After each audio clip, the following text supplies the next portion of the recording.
राधे राधे, जय माता दी। हम लोग पढ़ रहे थे श्री दुर्गा सप्तशती पाठ, जिसका हम लोगों ने 9वां अध्याय ख़त्म कर लिया था। आज हम लोग 10वां अध्याय शुरू करेंगे, शुंभ वध।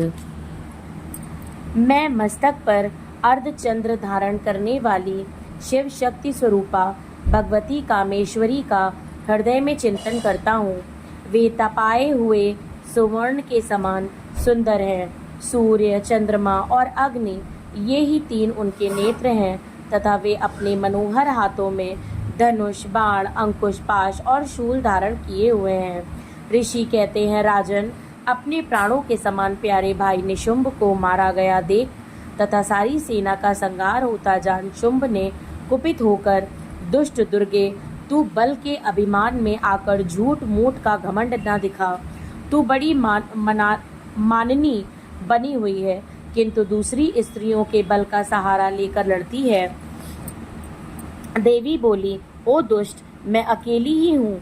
इस संसार में मेरे सिवा दूसरी कौन है? देख, ये मेरी ही विभूतियाँ हैं, अतः मुझ में ही प्रवेश कर रही हैं।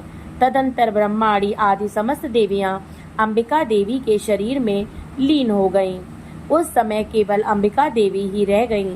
देवी बोली, मैं अपनी ऐश्वर्य शक्ति से अनेक रूपों में यहाँ उपस्थित हुई थी। उन सब रूपों को मैंने समेट लिया। अब अकेली ही युद्ध में खड़ी हूँ। तुम भी स्थिर हो जाओ। ऋषि कहते हैं, तदंतर देवी और शुंभ दोनों में सब देवताओं तथा दानवों के देखते देखते भयंकर युद्ध छिड़ गया।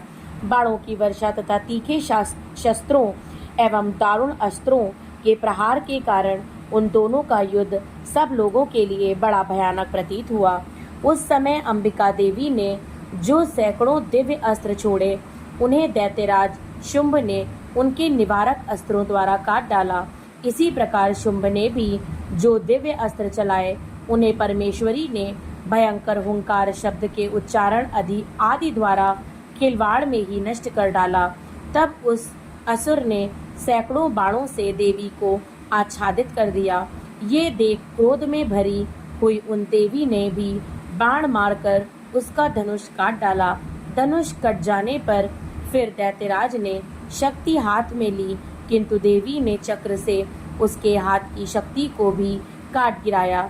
तत्पश्चात दैत्यों के स्वामी शुंभ ने 100 चांद वाली चमकती हुई ढाल और तलवार हाथ में ले उस समय देवी पर धावा किया।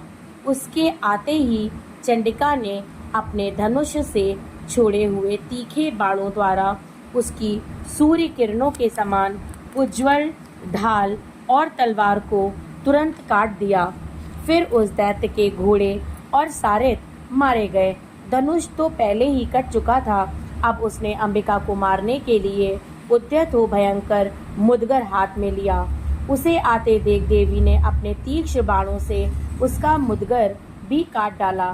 तिस पर बीवा असुर मुक्का तानकर बड़े वेग से देवी की ओर झपटा। उस दैत्यराज ने देवी की छाती में मुक्का मारा। तब उन देवी ने भी उसकी छाती में एक चांटा जड़ दिया। देवी का थप्पड़ खाकर दैत्यराज शुंभ पृथ्वी पर गिर पड़ा, किंतु पुनः सहसा पूर्ववत उठकर खड़ा हो गया। फिर वह उछला और देवी को ऊपर ले जाकर आकाश में खड़ा हो गया।